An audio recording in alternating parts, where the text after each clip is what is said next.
I grew up in New Jersey in a small town called Lodi. Went to grammar school there, went to middle school there, went to a high school called Bergen Catholic. Believe it or not, it was an all-boys Catholic high school. And I started smoking at a very young age, 16 years old. And I'm not sure if that was because of my mother who smoked, or my father who smoked, or Nana who smoked. Pretty much all of my relatives around me smoked. And I'm sure that influenced me to become a smoker at a very, very young age. Smoking was something that I liked to do. I smoked after something good happened. I smoked after something bad happened. I smoked, with friends, with family. I left New Jersey to go up to Rochester, New York to attend Rochester Institute of Technology. And one of the things that I enjoyed as a hobby prior to vaping was nightclub DJing. And there in the DJ booth, it wasn't about smoking a pack of cigarettes a night. It was about smoking 2 packs of cigarettes a night. It was just something that I had to do while I was DJing. It was something that I had to do when I was getting the music ready for the gig. I can remember what my basement used to smell like, from just constantly smoking these cigarettes. And my father, he had a heart attack when he was 36 years old, which was very young. Thank God he's still with us today. But after he had the heart attack, it was constantly for me and for my brother and for my mother, when are you going to quit smoking? When are you going to quit smoking? When are you going to quit smoking? So I knew, especially with a history of heart issues in the family, that I had to quit smoking. I had to do something for myself.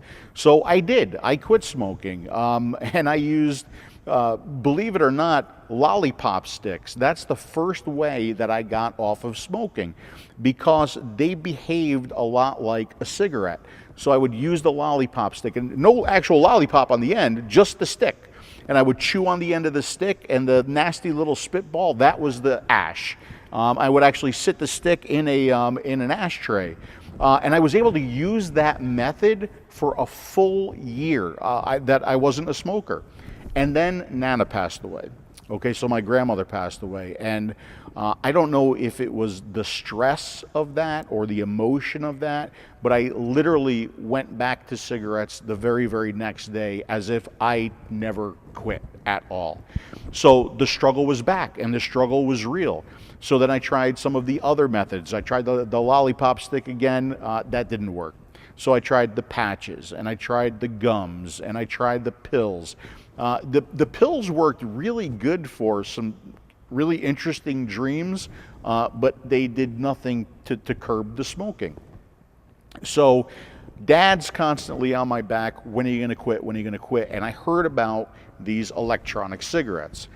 So I went online and I started to do some research. And I always thought it was really funny that I'm doing this research on this thing that's going to replace this thing. And I knew the cigarettes were going to kill me. I just wanted to make sure the electronic cigarettes weren't going to kill me sooner. So the research back then, it wasn't as in depth or as involved as the research that we have today. But what I read said, okay, let's try them. So I remember I ordered a really simple starter kit. I still have it, and that was kind of a proof of concept for me, just to see if this thing would be satisfying, if I could actually use this thing to switch away from cigarettes. And it was good. It was enjoyable. So I did some more research, and I settled on a Joy 510 kit. That was the first kit that I bought, and that was on July 7th, 2009, the thing that got me off of the real cigarettes and made me switch to electronic cigarettes, and that is where I've been ever since. So yeah, a big supporter of this entire effort, of this entire journey, of all of the time away from home has been my wife, Tricia. We've been married for 20 years now. We got married in '96. I love her to death, and I could not have done this without her. So there were definitely changes that were very, very noticeable in my own personal health. It wasn't months, if not weeks, before my sense of smell really came back. And I don't want to say came back, but definitely improved to the point where I could remember this very clearly, walking into the nightclub and taking a whiff and going, oh my God, it smells so bad in here.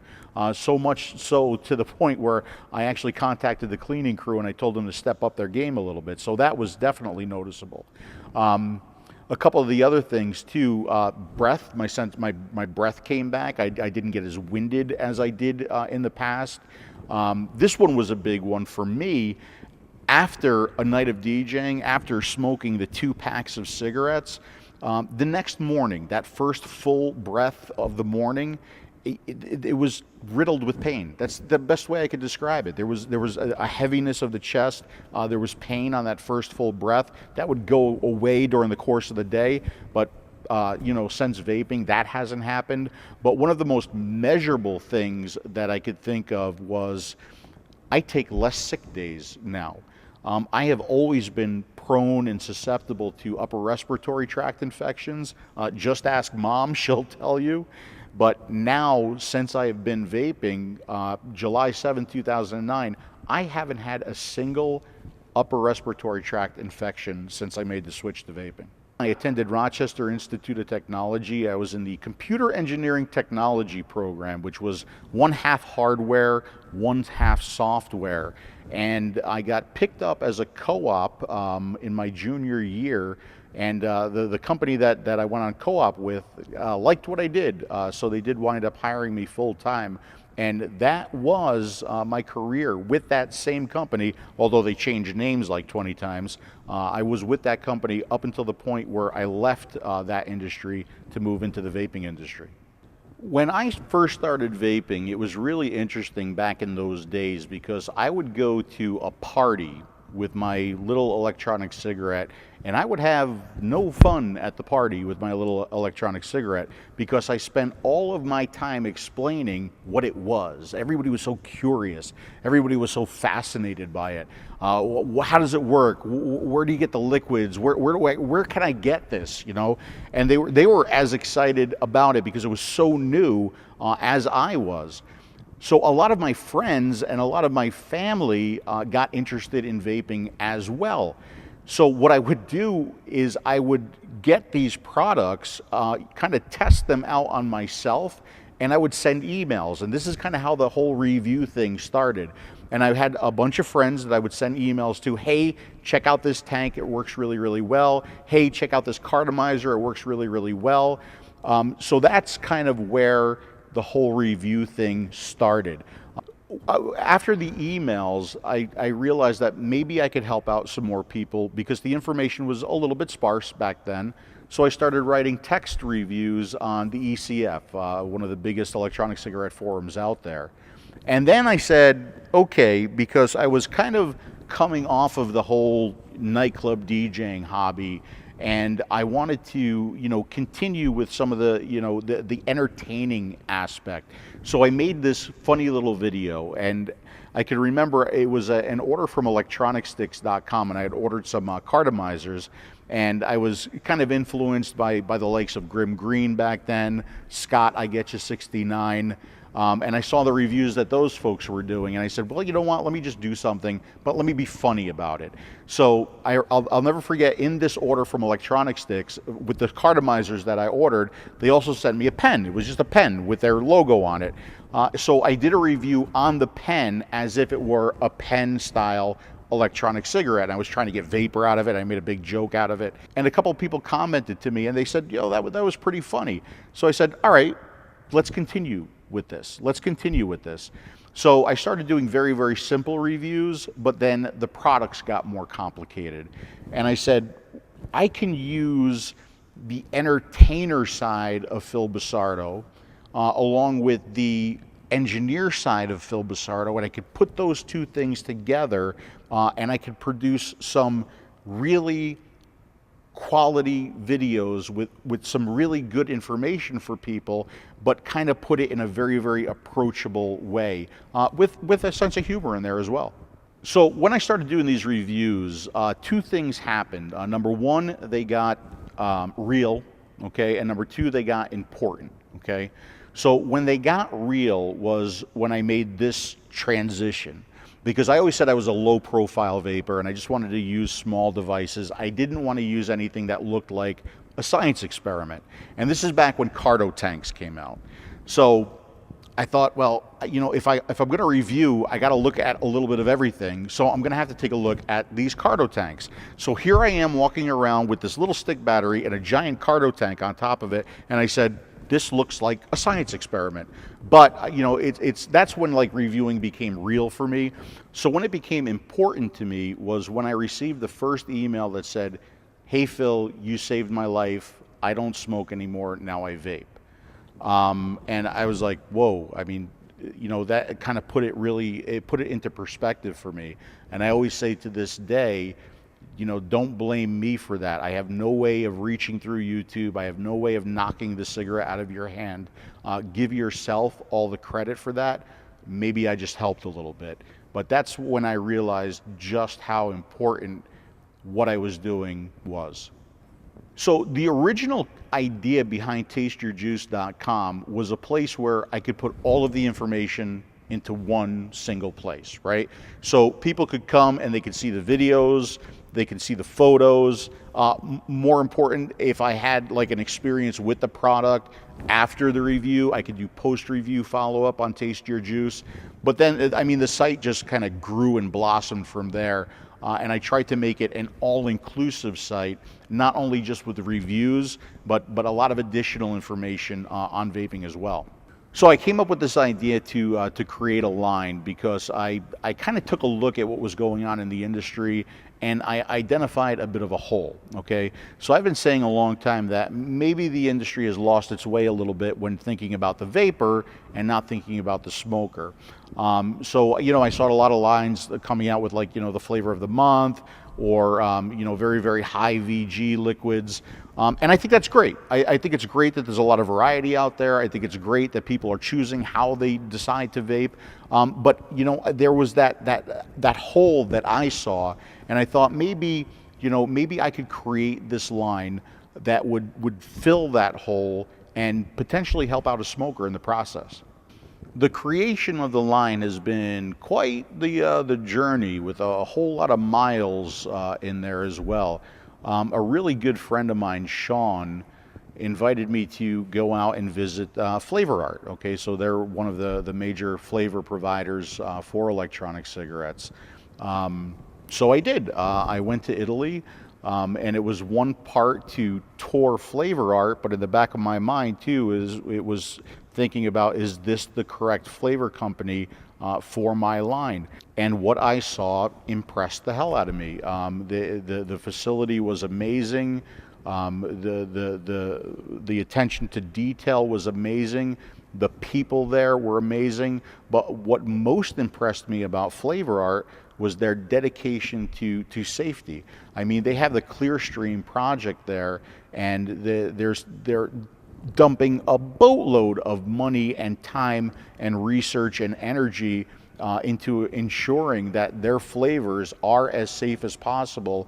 And we're not talking about for food. We're talking about their flavors being as safe as possible for vaping, right? So that's what really made me decide on choosing Flavor Art as the flavoring company for the line.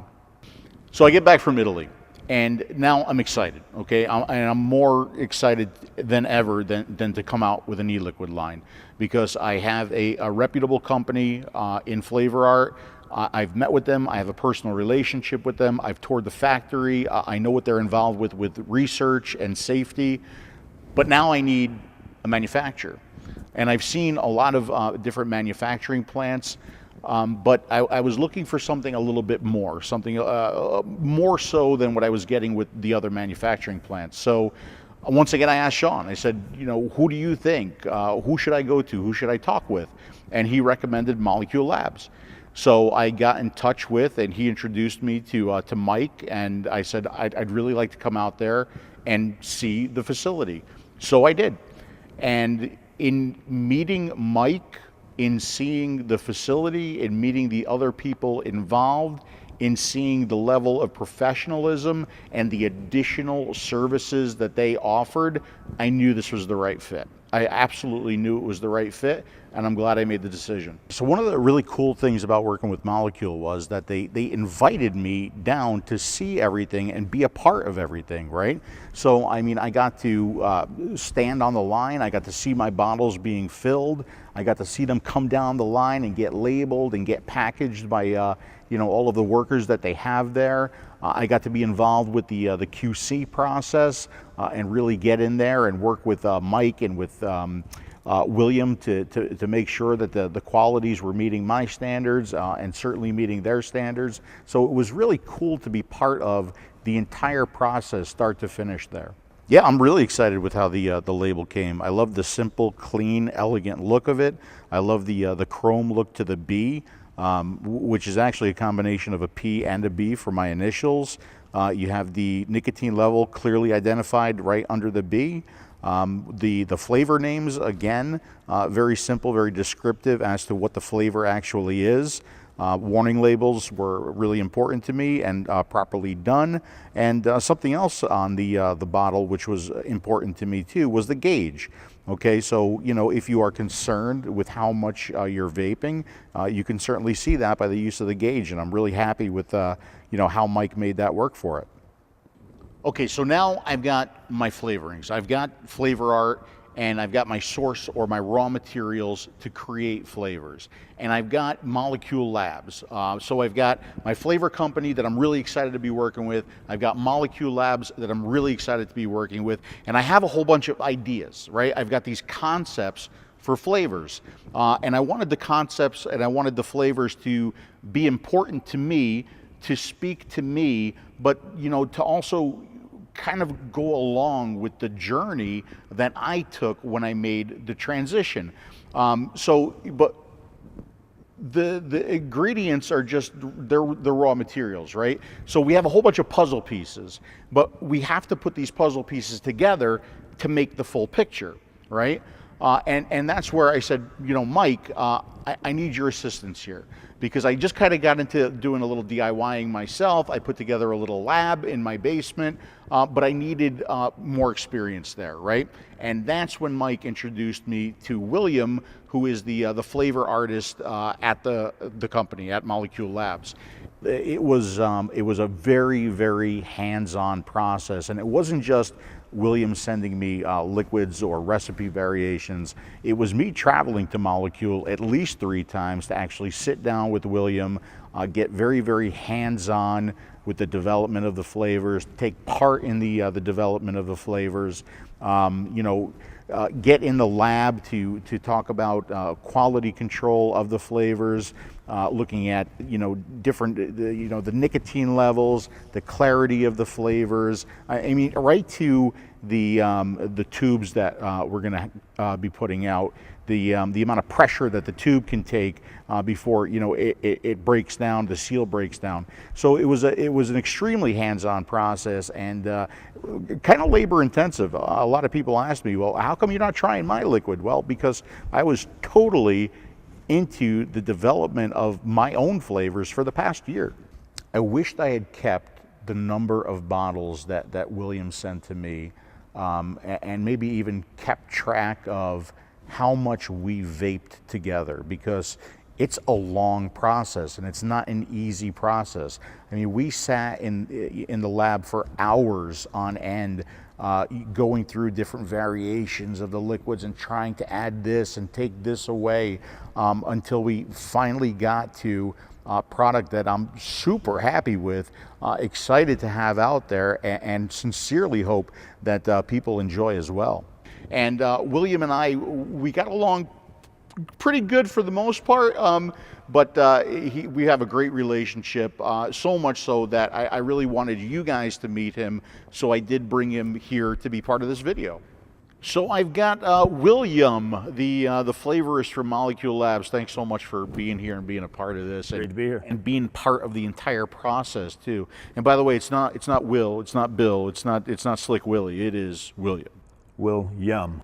Stress on the yum. That's right. So do you hate me yet? Yet, no, but this interview's not over. So. So I mean, we've been at this for a year now. I mean, these flavors have been in development for a year. So I had a whole bunch of concepts and ideas, and we really collaborated on putting these flavors together. I mean, you know, I had my small lab at the house, which is like nothing like the lab that you have here, and we went back and forth, and I was kind of blown away by the whole process and how long this all takes, right? Because it's not just put a whole bunch of flavors together and boom, you have a finished product, right? No, it gets rather lengthy and in depth because you need the right amounts of percentages of flavors and whatnot. Right. It's not a matter of just adjusting one flavor in the mix, because if you adjust one flavor, obviously a lot more flavors are going to be coming through, right. A lot more ingredients are going to be coming through. So it is rather lengthy. Right. And the whole steeping process really blew me away, because I was always under the impression where, like, when I got my liquids, I just vaped them up, right? I didn't care about the steeping thing, but it's really important. I mean, it's really important. It's the same as when you were a child, or even now if your wife makes a soup. You know, the next day it gets better because all the molecules blend, they meld. I say they get happy together. Yeah, get happy together, that works. Right. Yeah. So, I mean, it's like, and this is part of what took the process so long, right? Because you would send me, you'd mix something, send it out a flavor for me to try. I would try it, and then I might not like it, and then you would say, wait a week. Yeah, right? Yeah. I think that's a huge part of it. Especially some of your flavors are so complex that you definitely have to give them a good 10-day wait time, cellar time as I call it. Right. So they do age and they do meld. So let's talk about some of these flavors. Certainly. And I think we should start off with, I mean, the flavor that, although I am not much of a tobacco vapor anymore, the tobacco is really, really important to me, right? Because when I first started vaping, I wanted something that tasted the most like my cigarette. Certainly. Right? And, you know, I had discussions with you, and I had discussions with other people, and you should make it fancy, and you should make it this, and you should make it that. And I didn't want it to be any of those things, right? I wanted it to be something that resembled a cigarette, and I think we really nailed it, right? I mean, it's a slightly sweet, really enjoyable tobacco. Yeah. Right? I get that comments quite a bit too, from people who are they just want a tobacco, and I turn them on to that, and they're just like, wow, this is great. Yeah. It's the closest that you can get to a cigarette. I mean, it even leaves the taste in your mouth and everything. I mean, it is exactly what I wanted it to be. Yeah. So this next flavor was really important to me too, and that's the peach watermelon. Okay, because when I first started vaping, I had to have that tobacco, right? And then the two flavors that I discovered after tobacco, the two flavors that actually got me excited about flavors, were peach and watermelon, right? So I said, why not create a liquid that combines the two? Because when I vape too much peach, I get peached out. When I vape too much watermelon, I get watermeloned out. Right? So we kind of put these together, and we've got like a really nice blend, but we also have a lot of additional fruits in here as well to kind of balance it out, right? Yeah. And then we did finally settle on this peach watermelon, which I think is a great fruit flavor. Yeah, I'm really jazzed with it. You know, it's not just the bottles that we've got, right? So we've got a couple other formats, and this one I'm really excited about, which is the new tube. All right? So I find this to be like innovative, unique, different, right? But also functional. Big time. I mean, okay, so I'll be honest with you, I hate dripper bottles. I really do, because I always forget to tighten on the bottle. Yeah. And then it dumps over, and then the liquid pours out all over the place. You know, this, we do have a child safety cap on it, right? But if I put it down, the liquid doesn't come out, right? It's got a very, very narrow spout, so it's easy to fill tanks with, right? And then just by using it functionally, all the liquid comes out here, right? Mm-hmm. So it's good to the last drop. Yeah. Right? Easy to carry in the pocket. Easy to carry in the pocket, but also it's probably one of the best carrying methods for the liquids, because we've got, I believe, 7 layers of pharmaceutical grade materials that protect the liquid like no other packaging out there right now, right? And then we also have the Von Earl, right? So the Von Earl, kind of a snap and go pod system. right? Really attractive for somebody who doesn't want a lot of the complexities that we've added to vaping. Something really simple that I could give to my mother or to my grandmother, and they could quickly wrap their head around it and have really great success making the transition into to vaping. So that's it. I mean, that's the line. We've got the 6 flavors. We got the dripper bottles. We've got the tubes. We've got the Von Earl pods. And I tell you what, I couldn't have done it without you. So pleasure. thank you very much, and I hope I wasn't too hard on you there. We'll get back to you later about that. Thanks so much, William. You're welcome. I was really excited to have William here. I mean, he was a huge part of the process. He had to deal with me on almost a daily basis, which isn't always the easiest thing to do. Just a great guy, super to work for. So yeah, I was really excited and happy that he could come out for this. I am extremely passionate. Anybody who knows me knows that I am extremely passionate about vaping and extremely passionate about helping people make the transition from traditional tobacco cigarettes to vaping. And that's why I did this line. That's why it's formulated the way it is. Really super easy to use in tanks, higher PG for a more satisfying throat hit, also the ability to carry flavors at lower flavor concentrates. This is a line for the smoker. That's what I wanted to do. That's what I wanted to create. That's where my passions lie, and I hope I've done that. I think I've done that. I believe I've done that with the help of Flavor Art, with the help of Molecule, with the help of William. It's a line designed to help people transition off of cigarettes into vaping, and also for the folks who still vape the way they used to smoke, the folks that like that experience, the experience that they get from a cigarette, only now they get it from vaping. It's a line for my mother. It's a line for my father. I wished I had something like this that I could give to him back when he was smoking his tobacco pipe. It's a line for my brother, for my wife. It's a line for all walks of life. It's a line for an older woman I saw walk into a vape shop in Florida with her walker, and she walked up to the counter and she bought her e-liquid and she bought her coils. It's a line that's very, very important to me. It's a responsible line, and I know I keep using the word responsible, but that word means a lot in this case. God knows this industry needs responsible right now, and I wanted this line to be responsible to myself. I wanted this line to be responsible to the industry, but most importantly, I wanted this line to be responsible to the consumer, and I sincerely hope that people enjoy and like this line as much as I do.